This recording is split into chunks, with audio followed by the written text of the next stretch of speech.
Breaking news చూస్తున్నాం. AP deputy CM Pawan Kalyan కు మరో బిగ్ షాక్ తగిలింది. వాలంటీర్లు బిగ్ షాక్ తగిలించారు. పవన్ పై కేసు పునర్విచారణకి హైకోర్టులో మహిళా వాలంటీర్ తరఫున వాద్యం దాఖలు చేశారు జడ శ్రావణ్ కుమార్, ప్రముఖ లాయర్. ఇక కూటమి ప్రభుత్వం పవన్ పైన కేసు ఉపసంహరించుకోవడంతో హైకోర్టులో క్రిమినల్ రివిజన్ పిటిషన్ దాఖలు చేశారు. ఇద్దరు మహిళా వాలంటీర్లు, గతంలో 30,000 మంది మహిళలు అదృశ్యం వెనుక వాలంటీర్ల హస్తం ఉందంటూ ఎన్నికల ప్రచారంలో పవన్ వ్యాఖ్యలు చేశారు. అదృశ్యమైనటువంటి వారిని వ్యభిచార కూపంలోకి దించడానికి వాలంటీర్లు కారణమన్నారు పవన్ కళ్యాణ్. గత ప్రభుత్వం కేసు నమోదు చేసింది ఆయన పైన. ప్రస్తుతం పవన్ కళ్యాణ్ పైన కేసు నమోదుకు గత ప్రభుత్వం జీవో కూడా జారీ చేసింది. అయితే అప్పట్లో కేసు దాఖలు చేసినటువంటి గుంటూరు జిల్లా కోర్టు పబ్లిక్ ప్రాసిక్యూటర్ పవన్ కు సమన్లు జారీ చేశారు. గుంటూరులోని 4వ అదనపు జిల్లా కోర్టులో ఏ కారణం చూపకుండానే ప్రస్తుతం కేసు విత్డ్రా చేసుకున్నారు కూటమి ప్రభుత్వం. రేపు హైకోర్టులో కేసు విచారణకు వచ్చే అవకాశం ఉంది. ఒకసారి గతంలో పవన్ కళ్యాణ్ వాలంటీర్ల పైన చేసినటువంటి ఆ వ్యాఖ్యల తాలూకు ఆ వీడియో చూద్దాం ఒకసారి. ఈ వాలంటీర్స్ టీంని పెట్టారు. ప్రతి ఊర్లో, ప్రతి గ్రామంలో ఎవరు మనిషి, ఏ కుటుంబంలో ఎంతమంది ఉంటారు, ఏ కుటుంబంలో ఆడపిల్లలు అక్కడ ఏమేమి ఉన్నాయి, వాళ్ళు ఎవరైనా అబ్బాయిలను ప్రేమిస్తున్నారా, వాళ్ళలో వితంతువులు ఉన్నారా, ఇట్లా ట్రాప్ చేసి హ్యూమన్ ట్రాఫికింగ్ జరుగుతూ ఉంది వీళ్ళ ఇన్ఫర్మేషన్ వల్ల. నేను మీడియా కూడా చెప్తా ఉన్నాను, మీరు దయచేసి దీన్ని శోధించండి. నా కేంద్ర నిఘా వర్గాలను హెచ్చరించింది చెప్తున్నాను.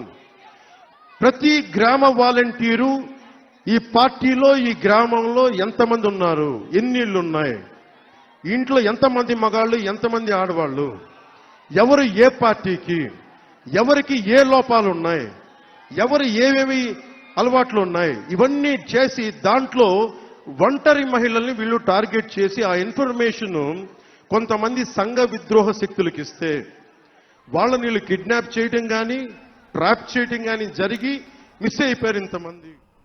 ఆంధ్రప్రదేశ్ లో హ్యూమన్ ట్రాఫికింగ్ కి ముఖ్యంగా ఒంటరి మహిళలే టార్గెట్ గా వారి సమాచారాన్ని వాలంటీర్ల ద్వారా కొంతమంది సంఘ విద్రోహ శక్తులు దీన్ని చేజెక్కించుకొని హ్యూమన్ ట్రాఫికింగ్ కి పాల్పడుతున్నారు. దానికి వాలంటీర్లే కారణం. వాలంటీర్లే సమాచారం అందిస్తున్నారు. ఎవరు ఎక్కడ ఉన్నారు, ఎటువంటి అలవాట్లు ఉన్నాయి, ఒంటరిగా ఉన్నారా, ఏ విధంగా ఉన్నారు, వారి యొక్క హ్యాబిట్స్ మొత్తాన్ని కూడా వాళ్ళు లెక్కగట్టి సమాచారం అందిస్తున్నారంటూ వాలంటీర్ల పైన గత ప్రభుత్వంలో పవన్ కళ్యాణ్ చాలా సంచలన వ్యాఖ్యలు చేయడమే కాకుండా ఇది కేంద్ర నిఘా వర్గాల నుంచి తనకు సమాచారం ఉందంటూ కూడా ఆయన మెన్షన్ చేశారు. అయితే ప్రభుత్వం మారిన తర్వాత గతంలో ఆయన మాట్లాడిన మాటలపై సంబంధించి ఆ కేసు ఏదైతే నమోదైందో ఆ కేసుని ఎటువంటి కారణాలు చూపకుండానే విత్డ్రా చేసుకున్నారు. ప్రస్తుతం ఈ విషయం పైన మరోసారి పునర్విచారణ చేపట్టాలంటూ ప్రముఖ లాయర్ జడ శ్రవణ్ కుమార్ ఫిర్యాదు చేశారు.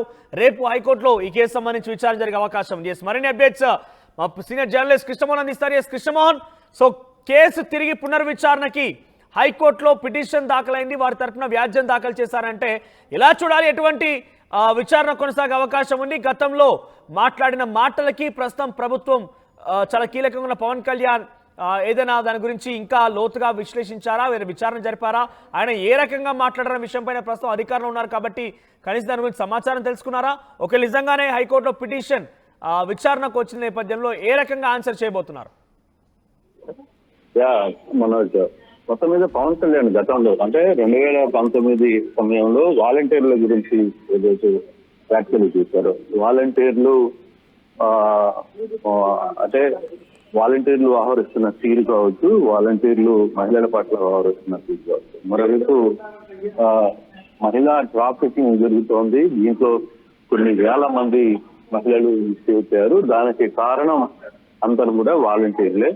వాలంటీర్లు వ్యవహరిస్తున్న తీరు కొందరు ఇళ్లలో ఉన్న మహిళల పట్ల కావచ్చు విప్రవారమైనది. చాలా తీవ్రమైన అలిగేషన్స్ ని గతంలో పవన్ కళ్యాణ్ చేసిన నేపథ్యం అయితే మనం చూసాం. అయితే దీని తర్వాత డిప్యూటీ సీఎం మీద ఉన్న కేసుని కొట్టేస్తూ నిర్ణయం కూడా తీసుకున్నాం. దీని మీద ఇప్పుడు తిరిగి లోడుతున్న పరిస్థితి అయితే కనిపిస్తుంది. ప్రముఖ లాయర్ జడ శ్రవణ్ కుమార్ ఈ కేసుని ఒకసారి జీవోలు కేసు నమోదైన తర్వాత సుప్రీంకోర్టు ఆదేశాలు కూడా ఉన్నాయి. ఏ బేస్ మీద వీళ్ళందరూ కూడా ఈ కేసుని తొలగించారు. జీవోని ప్రభుత్వంలో రాగానే ఉన్న కేసులన్నిటి మీద కూడా రద్దు చేస్తూ జీవోలు ఇవ్వడం కరెక్ట్ కాదు అనేది వీళ్ళకి సంబంధించిన ఒక ప్రధానమైన ఆలోచన. ఈ సంబంధించిన నేపథ్యంలోనే పవన్ కళ్యాణ్ మీద తిరిగి కేసును వేయాలనేది రికాల్ చేశారు. దానికి సంబంధించి 2-3 వాలంటీర్లు కూడా తిరిగి దీంతో యాక్టివేట్ హైకోర్టులో ఈ వ్యాజ్యం పైన ప్రభుత్వంలో ఎటువంటి కదలికలున్నా ఎటువంటి చర్చ కొనసాగుతోంది అంటే ఏ రకంగా ఎదుర్కోబోతున్నారు? డెఫినెట్ గా దీనికి సంబంధించి రేపు కొంత కోర్టుకి హైకోర్టులో ఇది కేసుకు సంబంధించిన వివరాలు అయితే తిరిగి వచ్చే పరిస్థితి అయితే కనబడుతుంది. తిరిగి ఈ కేసుని ఎఫ్ఐఆర్ నమోదు చేయమని చెప్పి ప్రభుత్వం ఆదేశాలు జారీ చేస్తుందా, కోర్టు ఆదేశాలు జారీ చేస్తుందా ప్రభుత్వానికి, లేదు ప్రభుత్వం దాన్ని ఏ విధంగా ముందుకు తీసుకెళ్ళాలి, ప్రభుత్వం హైకోర్టు ఏ విధంగా ఆదేశాలు ఇస్తుంది, ఈ 2 అంశాలకు సంబంధించిన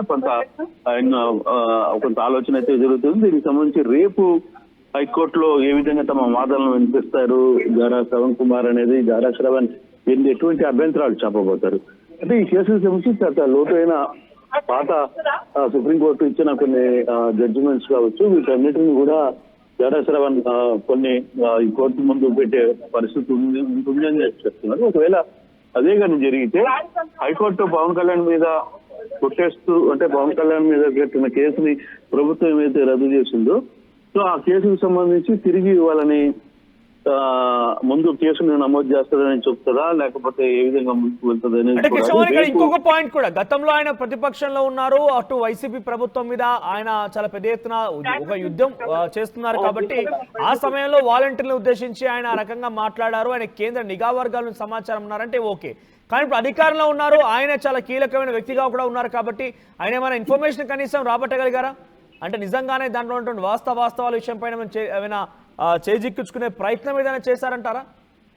అంటే బేసిక్ గా దీంట్లో పవన్ కళ్యాణ్ గతంలో మాట్లాడిన ఈ ఇష్యూ పర్టికులర్ గా మహిళా ట్రాఫికింగ్ అనే వ్యవస్థలో 30,000 మంది మహిళలు ఇక్కడి నుంచి వెళ్ళిపోయారు, ఇక్కడి నుంచి తప్పించబడ్డారు, వాళ్ళందరూ కూడా కిడ్నాప్ కి గురయ్యారు అని చెప్తున్న మాట ఏదైతే ఉందో దానికి కారణం కూడా వాలంటీర్లు అని చెప్పి మాట్లాడతారు. ఇది కొంత సీరియస్ అలిగేషన్. పవన్ కళ్యాణ్ చేసిన వ్యాఖ్యల్ని గతంలో కొంత సీరియస్ గానే తీసుకున్నారు. అప్పుడు పవన్ కళ్యాణ్ వాలంటీర్లు అందరూ కూడా నిరసన తెలిపిన పరిస్థితి ఉంది, కొంతమంది కేసులు పెట్టారు. తర్వాత ప్రభుత్వం మారిన తర్వాత అదే వాలంటీర్లు మా చేత బలవంతంగా కేసు కట్టించారు అనేది కొంతమంది చెప్తున్న వాదన. అని ఇప్పుడు జాడా శ్రవణ్ కుమార్ సంబంధించిన వ్యవహారంలో ఇప్పుడు ఇదే అప్పుడు ఎవరైతే కేసు నమోదు చేశారో ప్రభుత్వం మారిన తర్వాత మేము కేసు పెట్టలేదు, మాకు తెలియదు అని చెప్పి వాళ్ళ చేత ఒక లేఖను రాయించి తిరిగి ఆ కేసును కొట్టేసింది ప్రభుత్వం. కానీ ఇప్పుడు మరొక 2-3 వాలంటీర్లు, ఎందుకంటే ఇప్పుడు వాలంటీర్ వ్యవస్థ మీద ప్రభుత్వం ఒక నిర్ణయం తీసుకునే పరిస్థితి లేదు. అది వాళ్ళు ఉంటారా ఓడగొడతారా అనే చర్చ జరుగుతున్న నేపథ్యంలో ఒకవైపు. సో దాన్ని బేస్ చేసుకుని జారా శ్రవణ్ ఒక 2-3 వాలంటీర్ల చేత తిరిగి ఆ కేసుని హైకోర్టులో మూవ్ చేయించారనేది ఒక చర్చ జరుగుతుంది. అయితే జారా శ్రవణ్ కుమార్ ఏం చెప్తున్నారంటే ఇది ఏ ప్రభుత్వం అయినా కేసులు వచ్చిన తర్వాత కొంతమంది నాయకుల మీద కేసు కట్టిన తర్వాత కోర్టు అనుమతి లేకుండా లేకపోతే ఎవరి పర్మిషన్ అంటే ప్రభుత్వం జీవోలు ఇస్తూ కేసుల్ని రద్దు చేసే ప్రయత్నం చేస్తుంది. ఆ దిశగానే ఇది చెల్లదని సుప్రీంకోర్టు కూడా తీర్పిచ్చింది అనేది సుప్రీంకోర్టు అని జారా శ్రవణ్ కుమార్ చెప్తున్న మాటలు. సో ఆ నేపథ్యంలోనే రేపు ఇది కోర్టుకి వెళ్తే కోర్టులో జడ్జిమెంట్ తర్వాత వాదనలు కావచ్చు, దాన్ని ఏ విధంగా ముందుకు వెళ్తారనేది చూడాలి. కొంత కాంప్లికేషన్ ఉన్న ఇష్యూ ఇది కూడా. ఈ కేసుకు సంబంధించి ఏ విధంగా రేపు వాదనలు ఉంటాయనేది వేచి చూడాల్సిన పరిస్థితి ఉంది. Thank you Krishnamohan. సో మొత్తం మీద గతంలో వాలంటీర్ను ఉద్దేశించి ఏకంగా వారు హ్యూమన్ ట్రాఫికింగ్ కి పాల్పడుతున్నారు. ఆ మహిళలు ఒంటరి మహిళలే టార్గెట్ గా వారి ఇన్ఫర్మేషన్ సేకరించి కొంతమంది సంఘ విద్రోహ శక్తులకి ఇన్ఫర్మేషన్ ఇవ్వడంతో వారంతా కూడా హ్యూమన్ ట్రాఫికింగ్ కి పాల్పడుతున్నారంటూ సంచలనమైనటువంటి ఆరోపణలు చేశారు పవన్ కళ్యాణ్. అయితే తర్వాత ఆయన పైన కేసు కూడా నమోదైంది. ఆయన పైన అటు గతంలో పిటిషన్ కూడా దాఖలు చేశారు కొన్ని హైకోర్టులో కూడా. అయితే ఆ తర్వాత ప్రస్తుతం ప్రభుత్వం మారిన తర్వాత కూటమి ప్రభుత్వం అధికారంలోకి వచ్చిన తర్వాత ఆ కేసును విత్డ్రా చేసుకున్నట్టుగా తెలుస్తోంది. అయితే ఈ నేపథ్యంలో మరోసారి వాలంటీర్ల తరపున జాడా శ్రవణ్ కుమార్ హైకోర్టులో వ్యాజ్యం వేశారు. ఈ విషయం పైన ప్రభుత్వం మారిన తర్వాత తనంతట తానే తనపైనటువంటి కేసుల్ని కొట్టివేసుకుంటే ఎలా అంటూ గతంలో సుప్రీంకోర్టు ఇచ్చినటువంటి ఆ తీర్పుకు సంబంధించింది కూడా కొంత జోడిస్తూ ఆయన ఆ కేసు దాఖలు చేసినట్టు తెలుస్తోంది, వ్యాజ్యం దాఖలు చేశారు.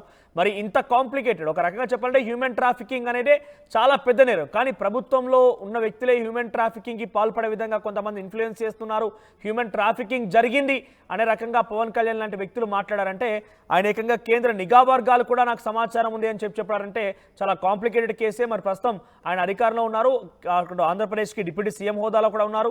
ఇన్ని రకాలుగా మాట్లాడినటువంటి ఆ విషయం పైన ఆయన ఎప్పుడైనా విచారణ చేపట్టారా, లేదంటే ఆయన దగ్గర ఉన్నటువంటి ఇన్ఫర్మేషన్ ఏంటి? ఇప్పుడు కోర్టు పరిధిలోకి వచ్చిన తర్వాత పవన్ కళ్యాణ్ ఏం ఆన్సర్ చేయబోతున్నారు? ఇలా చాలా ఉత్కంఠ రేపుతోని చూద్దాం మరి ఏం జరుగుతుంది అనేది. ఆర్టీవీ యాప్ వార్తల్ని క్షణాల్లో చదివే అవకాశం ఉంటుంది. ఒక న్యూస్ పేపర్, ఒక టెలివిజన్ ఛానల్ మీ చేతుల్లో ఎప్పుడూ ఉంటాయి.